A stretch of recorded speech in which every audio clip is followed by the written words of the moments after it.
नमस्कार दोस्तों, स्वागत है आप सभी का एक बार फिर से नवदीप सर के साथ अड्डा 24/7 के एसएससी यूट्यूब चैनल पर। दोस्तों, आज है भारतीय नौसेना दिवस। 4 दिसंबर 1971 को भारतीय सेना और भारतीय नौसेना ने अपने शौर्य और पराक्रम का कुछ इस कदर परिचय दिया कि इंडियन नेवी ने तो कराची का पूरा नेवी का बेस ही उड़ा दिया था। दोस्तों, ये बात उस जंग की है जिस जंग को छेड़ा पाकिस्तान ने, लेकिन उसे खत्म किया भारत ने। भारत वह देश है जो कभी भी जंग शुरुआत करने में यकीन नहीं रखता, लेकिन अगर भारत को किसी ने छेड़ा तो भारत कभी किसी को छोड़ता नहीं। ये बात पाकिस्तान से बेहतर समझेगा कौन। बात है 4 दिसंबर 1971 की, जब बांग्लादेश लिबरेशन वॉर चल रहा था, यानी कि बांग्लादेश के साथ एक युद्ध पूर्वी पाकिस्तान और पश्चिमी पाकिस्तान का चल रहा था, जिसमें पश्चिमी पाकिस्तान और पूर्वी पाकिस्तान के बीच बहुत ही बड़ी टसल थी। वैसे तो इस टसल के बारे में हम थोड़ा सा आपको पहले बताना चाहेंगे और इस टसल के बारे में बता करके फिर आपको इसके बारे में इंफॉर्मेशन देना चाहेंगे। अगर हम लोग इसके पहले इंडियन नेवी डे पर थोड़ा सा प्रकाश डालें तो भारत की नेवी की स्थापना तो 1767 में हुई थी। 1767 में इसकी स्थापना के समय पर इसे रॉयल इंडियन नेवी के नाम से जाना जाता था, जिसे रॉयल इंडियन मरीन नेवी भी कहा गया। बाद में 1947 में भारतीय नेवी, भारत की नेवी और पाकिस्तान की नेवी रॉयल इंडियन नेवी से बनी, और रॉयल इंडियन नेवी से ये दो पार्ट बंटने के बाद पाकिस्तान, जो कि वेस्ट में भी था ईस्ट में भी था, 1947 से 1971 तक ईस्ट पाकिस्तान रहा। 1971 में जब भारत और पाकिस्तान के बीच जंग छिड़ी तो बांग्लादेश आज़ाद हो गया। पूर्वी पाकिस्तान का हिस्सा पश्चिमी पाकिस्तान की गिरफ्त से पूरी तरह फ्री हो गया, और 4 दिसंबर 1971 को भारतीय नौसेना ने किया कुछ ऐसा कि पाकिस्तान के होश उड़ गए। दोस्तों, इस हिस्ट्री को भी जानेंगे, पर फिलहाल नौसेना दिवस 4 दिसंबर को आज जो हमारी नौसेना अपने इस पूरे पावर को डिमॉन्स्ट्रेट कर रही है, जिस जगह से डिमॉन्स्ट्रेट कर रही है, वो जगह अपने आप में बड़ी खास है। भारतीय नौसेना के दिवस को मनाते हैं हम 4 दिसंबर को। भारतीय नौसेना का दिवस मनाने के साथ साथ भारतीय नौसेना का जनक या भारतीय नौसेना का पिता माना जाता है छत्रपति शिवाजी महाराज को। छत्रपति शिवाजी महाराज अपने आप में बहुत बड़े आइकन हैं। सन 1660 के आसपास उन्होंने एक दुर्ग बनाया था, जो कि मुंबई से लगभग 550 किलोमीटर दूर और गोवा से लगभग 135 किलोमीटर दूर है, और ये अरब सागर में स्थित है। और इस दुर्ग को अगर आप देखें तो ये एक छोटा सा द्वीप है, लेकिन छोटे से द्वीप में भी इतने बड़े से किले का निर्माण किया है। भारतीय नौसेना वास्तविकता में इस समय पर जो अपने पावर को डिमॉन्स्ट्रेट कर रही है, वो इस सिंधुदुर्ग से कर रही है। और दोस्तों, ये नौसेना दिवस का आयोजन सिंधुदुर्ग किले में किया जा रहा है। आज 53वां नौसेना दिवस है सन 2023 में, और तीनों सेनाएं अपने प्रमुख औपचारिक कार्यक्रम अब दिल्ली के बाहर आयोजित करने लगी हैं, जैसा कि हम लोग हमेशा से देखते आ रहे हैं कि इसके पहले 2022 में विशाखापट्टनम में इंडियन नेवी ने इन सभी कार्यक्रमों को आयोजित किया था।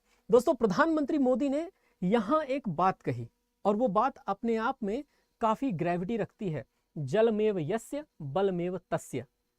इसका मतलब यह है कि जल में जिस तरह, उसी तरह हम बल से निकल करके बाहर आएंगे। प्रधानमंत्री मोदी जब सिंधुदुर्ग पहुंचेंगे तो सिंधुदुर्ग के तारकर्ली समुद्र तट से जो भी युद्धपोत हैं, पनडुब्बी हैं, विमान हैं और विशेष बल, यानी कि इंडियन नेवी के स्पेशल फोर्सेस को हम कहते हैं मरीन कमांडोज या मार्कोज, उन मार्कोज के डिमॉन्स्ट्रेट किए जा रहे पावर से भी रूबरू होंगे। ये प्रधानमंत्री मोदी की एक खास बात है, जो हमेशा से उन्हें सैनिकों के और हमारे देश की सेनाओं के करीब लाती है। ये एक विशेषता है प्रधानमंत्री मोदी की। दोस्तों, थोड़ी सी और चर्चा को अगर हम आगे बढ़ाएं तो हम पाते हैं कि भारतीय नौसेना की इस बार की जो थीम है, वह थीम रखी गई है operational efficiency, readiness and mission accomplishment in the maritime domain. लेकिन यहां एक फोटो छत्रपति शिवाजी महाराज की भी है। छत्रपति शिवाजी महाराज को भारतीय नौसेना का पिता कहा जाता है। 1674 के आसपास जब इन्होंने अपना राज्याभिषेक कराया था, राज्याभिषेक कराने के समय पर इन्होंने अपनी नौसेना की पावर को लोगों को दिखाया, और नौसेना की पावर इतनी थी कि उस समय पर भारत में आए हुए अन्य यूरोपीय पावर्स को इन्होंने समेट करके रख दिया था। पुर्तगाली भी, पुर्तगालियों के अलावा डच भी, डच के अलावा ब्रिटिश, फ्रेंच, डेन्स सब भारत पहुंच चुके थे। और सन 1674 के आसपास मराठा साम्राज्य को और बेहतर तरीके से मजबूत बनाने में छत्रपति शिवाजी महाराज द्वारा स्थापित की गई नेवी का बहुत बड़ा योगदान है। इस योगदान को हम कैसे भूल सकते हैं। आगे बढ़ें तो हम पाते हैं कि आखिर ऑपरेशन त्रिशूल है क्या। तो दोस्तों, बात है पूर्वी पाकिस्तान और पश्चिमी पाकिस्तान की। भारत के उत्तर पूर्व में जो पाकिस्तान दिखता है आपको, भारत के पश्चिमी हिस्से में जो पाकिस्तान दिखता है आपको, ये अलग अलग नामों से दिखते थे। जैसे भारत के पूर्वी हिस्से में जो आज का बांग्लादेश है, वो 1947 में आज़ादी के बाद पूर्वी पाकिस्तान के नाम से जाना जाता था। और जो हमारे भारत का वह हिस्सा जो कि नॉर्थ वेस्ट फ्रंटियर प्रोविंस का था, वह पश्चिमी पाकिस्तान के रूप में उभर करके सामने आया। पश्चिमी पाकिस्तान अपने नस्लवादी टिप्पणियों के कारण हमेशा से पूर्वी पाकिस्तान से अलग रहा। भाषा का विभेद भी एक बहुत बड़ा कारण बना और लिंग्विस्टिक बैरियर्स हमेशा से बड़े कारण रहे हैं किन्हीं भी दो जगहों को एक साथ में रखने के लिए। दोस्तों, जब लगातार पश्चिमी पाकिस्तान का अत्याचार पूर्वी पाकिस्तान के ऊपर बढ़ता रहा, तो अंततः भारतीय सेनाओं ने इंटरवीन किया और भारतीय सेनाओं के उस इंटरवेंशन में थल सेना, वायुसेना, जल सेना, तीनों सेनाओं का संयुक्त रूप से सामने आना ही पाकिस्तान की हार का मुख्य कारण बना। तो बात यह कि वेस्टर्न पाकिस्तान से जितना भी सप्लाई ईस्टर्न पाकिस्तान की तरफ आ रहा था, चाहे वो मिलिट्री की सप्लाई हो, राशन की सप्लाई हो या आर्म्स की सप्लाई हो, उन सभी को रोकने की जरूरत भी थी। और उन सभी को रोकने के लिए हमारे देश की नौसेना ने कुछ खास काम किए। और दोस्तों, उन्हीं खास कामों को हम लोग थोड़ा सा समझ सकते हैं। सबसे पहली बात तो यह है कि कराची का नेवल बेस मुंबई के नेवल बेस से काफी दूरी पर नहीं है। आप पाएंगे कि अरब सागर में ही दोनों के दोनों तट हैं और ये अरब सागर के दोनों तट आराम से कराची को टच कर सकते हैं। पाकिस्तान के एयरफोर्स ने 3 दिसंबर को भारत के अन्य जगहों पर या अलग अलग जगहों पर एयर स्ट्राइक किया। उनके एयर स्ट्राइक करने के बाद 4 दिसंबर को इंडिया ने वॉर डिक्लेयर कर दिया। इंडिया के वॉर डिक्लेयर करने के बाद ही भारत की नौसेना पूरी तरह से तैयार थी। ऑपरेशन चंगेज खान जो पाकिस्तान द्वारा चलाया जा रहा था, उसी के जवाब में भारतीय नौसेना ने एक ऑपरेशन लॉन्च किया जिसका नाम था ऑपरेशन ट्राइडेंट। हिंदी में से ऑपरेशन त्रिशूल कहते हैं, जो कि भगवान शिव का एक मुख्य अस्त्र है। भगवान शिव के मुख्य अस्त्र के नाम पर यह जो ऑपरेशन त्रिशूल लॉन्च किया गया, इसने जा करके सीधे पाकिस्तान के कराची नेवल बेस पर ही हमला कर दिया और कराची के बंदरगाह को ऑलमोस्ट तहस नहस करते हुए वहां के बहुत सारे शिप को डुबो दिया। इस शिप को डुबोने के बाद दिसंबर 16 में ढाका में लगभग शाम को 5 बजे यानी शाम को 4:55 पर भारतीय नौसेना, वायुसेना और थल सेना के सामने पाकिस्तान सरेंडर कर देता है। देखो दोस्तों, कोमोडोर हुआ करते थे, कोमोडोर केपी गोपाल राव, ये कमांडर हुआ करते थे आईएनएस किल्टन के, आईएनएस कच्चल के, और ये पाकिस्तानी शिप्स पर हमला करने के लिए जिम्मेदार हैं। दोस्तों, 4 दिसंबर 1971 माना जाता है कि इन्हें कालांतर में चल करके भारत के बहुत ही बड़े युद्ध के समय के सैन्य सम्मान से सम्मानित किया गया था। और युद्ध के समय में जो सैन्य सम्मान होता है उसे आप लोग जानते ही हैं। जैसे कैप्टन महेंद्र नाथ मुल्ला की हम लोग चर्चा करते हैं, वो महावीर चक्र से सम्मानित थे। वैसे ही इस तरह से कई सारे ऑफिसर्स और कई सारे हमारे नेवी के जवानों ने मिल करके भारत की अस्मिता की रक्षा की। दोस्तों, ये जो मैप आप देख पा रहे हैं, इसमें आप पाएंगे कि यह भारत का हिस्सा है और भारत के हिस्से में यहाँ द्वारका यानी काठियावाड़ का हिस्सा और नीचे की तरफ मुंबई से आईएनएस किल्टन ने हमला करते हुए पीएनएस खैबर को, एमवी वीनस चैलेंजर को और पीएनएस मुखाफिज को, इन सब को डुबोते हुए कराची को ही उड़ा दिया।